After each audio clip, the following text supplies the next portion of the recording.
This channel does not promote any violent, harmful, or illegal activities. All content provided by this channel is meant for an educational purpose only.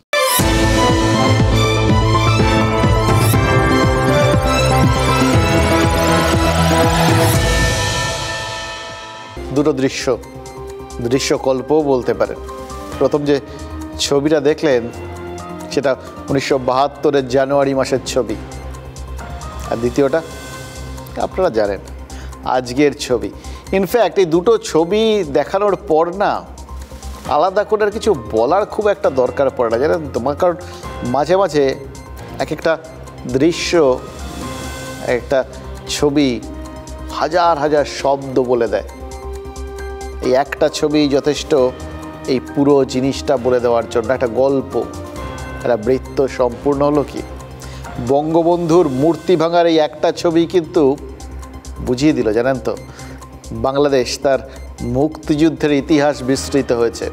Bangladesh মুক্তিযুদ্ধের ইতিহাস মুছে দিয়েছে আজকে এই 2024-এর 5ই August. 71-এর 16ই December সেদিন বাংলাদেশ স্বাধীন হয়েছিল। আর তারপর ঢাকা স্টেডিয়ামে জাতির উদ্দেশ্যে ভাষণ দিয়েছিলেন মুজিবুর রহমান। সেই ভাষণের ছবিটাই তো আপনারা শুরুতে দেখলেন। ঢাকা স্টেডিয়ামে 72-এর শীতের সকালে কি বলেছিলেন শেখ মুজিব? বলেছিলেন তো, বাংলাদেশের এমন কোনো ঘর নেই যে ঘর শেখ মুজিবকে ভালোবাসে না। এই ভালোবাসার নমুনা। দেশকে স্বাধীনতা এনে দেওয়া মানুষটা কেন প্রিয় থেকে অপ্রিয় হয়ে গেলেন?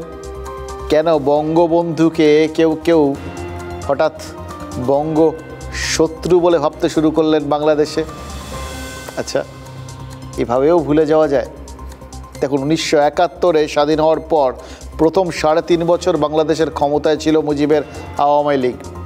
1975-এর 15ই আগস্ট ঢাকায় ঘাতকদের হাতে প্রাণ হারান শেখ মুজিবুর রহমানের 2 মেয়ে, শেখ হাসিনা আর শেখ রেহানা।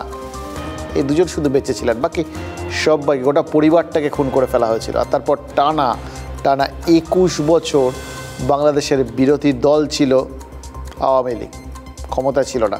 1996 থেকে 2001 আর তারপর 2008 থেকে 2024 এই সময়কালটা অবশ্য পুরোটাই আওয়ামী লীগের সময়, তাদের শাসন এবং শেখ হাসিনার শাসন। মাঝের সময়টায় ভোটে কারচুপি, বিরোধী নেতাদের বিরুদ্ধে মিথ্যে মামলা দিয়ে জেলে পোড়ার মতো অনেক অভিযোগ উঠেছে, কিন্তু কোনোটাতেই শেখ হাসিনার সরকারকে এতটা কোণঠাসা হতে হয়নি, যেটা এই 2024-এর কোটানকোট সংরক্ষণ বা কোটা বিরোধী আন্দোলনের জন্য হলো। আর আজ তো সম্পূর্ণ শেষ। আজ সকাল 8টায় শেখ হাসিনাকে ফোন করেন বাংলাদেশের সেনাপ্রধান, আর তখনই নাকি বাংলাদেশের প্রধানমন্ত্রীকে পদত্যাগের জন্য একেবারে সময় বেঁধে দিয়েছিলেন জেনারেল ওয়াকারুজ্জামান। তারপর সকাল 10টায় হাসিনার পদত্যাগ। আমি পরপর আপনাদের টাইমগুলো বলে যাচ্ছি, বুঝতে পারবেন যে একটা গোটা সময়টাকে অল্প কিছু সময়ের মধ্যে কীভাবে বদলে দেওয়া যায়। দীর্ঘদিন ধরে গড়ে ওঠা একটা বিশ্বাস, দীর্ঘদিন ধরে গড়ে ওঠা একটা আবেগ, সেটা কীভাবে এক মুহূর্তে ধুয়ে মুছে সাফ হয়ে যেতে পারে। এটা কিন্তু একটা বড় শিক্ষা, জানেন তো। ওই সকাল 10টায় পদত্যাগের পর দুপুর 2:30 নাগাদ হাসিনাকে বাংলাদেশ ছাড়তে হয়। এইসব ঘটনাগুলো ঘটল কি শুধুমাত্র ছাত্রদের ওই সংরক্ষণ বিরোধী আন্দোলনের জন্য, নাকি এর পেছনে আরও অনেক কারণ লুকিয়ে রয়েছে? সামনে বিদ্রোহ, সামনে বিপ্লব, সামনে আন্দোলন, তার পেছনে তো কিছু থাকে যার জন্য এত বড় একটা ঘটনা ঘটে যেতে পারে।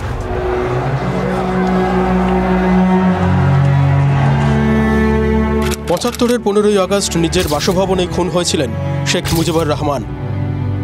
অর্ধশতক পর আবারও 1 আগস্ট মুজিব কন্যার বাসভবনের দখল নিল একদল জনতা। উল্লাস আর উন্মত্ততায় ফের একবার বিস্তৃত হলো বাংলাদেশের পরিচিত সেই শব্দটা, অভ্যুত্থান।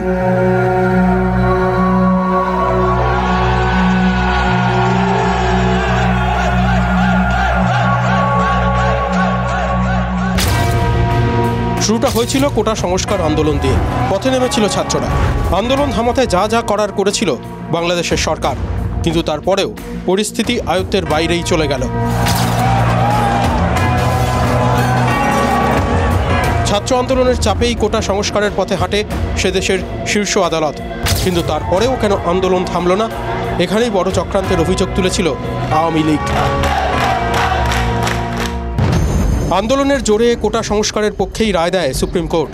আন্দোলন থামানোর আহ্বান জানায় বাংলাদেশের সরকার। আন্দোলন না থামিয়ে 9 দফা দাবিতে আন্দোলন চালানোর ঘোষণা করে আন্দোলনকারীরা। কোটা সংস্কারের দাবি মানার পরেও আন্দোলনের ডাক দেয় বৈষম্য বিরোধী ছাত্র আন্দোলন। ধৃত আন্দোলনকারীদের মুক্তি, মামলা প্রত্যাহার সহ দাবি নিয়ে আন্দোলন চলতে থাকে। কয়েক সপ্তাহ ধরে আন্দোলনকারী ও পুলিশের সংঘর্ষে মৃত্যুর সংখ্যা বাড়তেই থাকে। আন্দোলন এবার এক দফায় নিয়ে আসে আন্দোলনকারী নেতৃত্ব। নতুন দাবিতে বলা হয়, হাসিনা সরকার পদত্যাগ না করা পর্যন্ত অসহযোগ চলবে। লাঠি, গুলি আর মৃত্যু। ছাত্রদের কোটা আন্দোলন গত কয়েকদিনে স্রেফ হাসিনা সরকারের পতনের লক্ষ্যেই এগোতে থাকে। আওয়ামী লীগ অভিযোগ করে, ছাত্র আন্দোলনকে সামনে রেখে বিএনপি, কট্টরপন্থী সংগঠন জামাতের নেতারা রাষ্ট্রবিরোধী ষড়যন্ত্র করছে। তবে হাসিনার সরকার যখন এটা বলছিল, ততক্ষণে সম্ভবত পরিস্থিতি হাতের নাগালের বাইরেই চলে যায়। পরিস্থিতি দ্রুত পরিবর্তন ঘটল শেষ 24 ঘন্টায়। বাংলাদেশ সেনাবাহিনীর তরফে হাসিনা সরকারকে পদত্যাগের পরামর্শ দেওয়া হয়। সোমবার সকালে সেনাপ্রধান ফোন করেন বাংলাদেশের প্রধানমন্ত্রীকে। এবার ডেডলাইন দেওয়া হয় সেনার তরফ থেকে। 45 মিনিটের মধ্যে পদত্যাগ করে 3 দেশে আশ্রয়ের প্রস্তাব দেওয়া হয়। সকাল 10টায় রাষ্ট্রপতি ভবনে গিয়ে পদত্যাগ করেন হাসিনা। 12:30টার মধ্যে সপরিবারে দেশ ছাড়ার প্রস্তুতি নেন হাসিনা। দুপুর 1টায় বাংলাদেশের স্বরাষ্ট্রমন্ত্রীর বাড়িতে ঝাঁপিয়ে পড়ে আন্দোলনকারীরা। দুপুর 2:30টায় কপ্টারে করে দেশ ছেড়ে ভারতের উদ্দেশ্যে রওনা দেন শেখ হাসিনা। সূত্রের খবর, দেশ ছাড়ার আগে জাতির উদ্দেশ্যে ভাষণ দিতে চেয়েছিলেন হাসিনা, কিন্তু সেই সুযোগটাও তাকে দেওয়া হয়নি। হাসিনা দেশ ছাড়তেই সাংবাদিক সম্মেলন করেন সে দেশের সেনাপ্রধান। অন্তর্বর্তী সরকার গঠনের প্রক্রিয়ার কথা জানান। একই সঙ্গে শান্তি প্রতিষ্ঠারও আবেদন রাখা হয় সেনার তরফে। যদিও ছাত্রদের কোটা আন্দোলন কিভাবে সরকার বদলের এমন হিংসাত্মক আন্দোলনে পরিণত হতে পারল, তার সদুত্তর মেলেনি সেনা প্রধানের ভাষণে।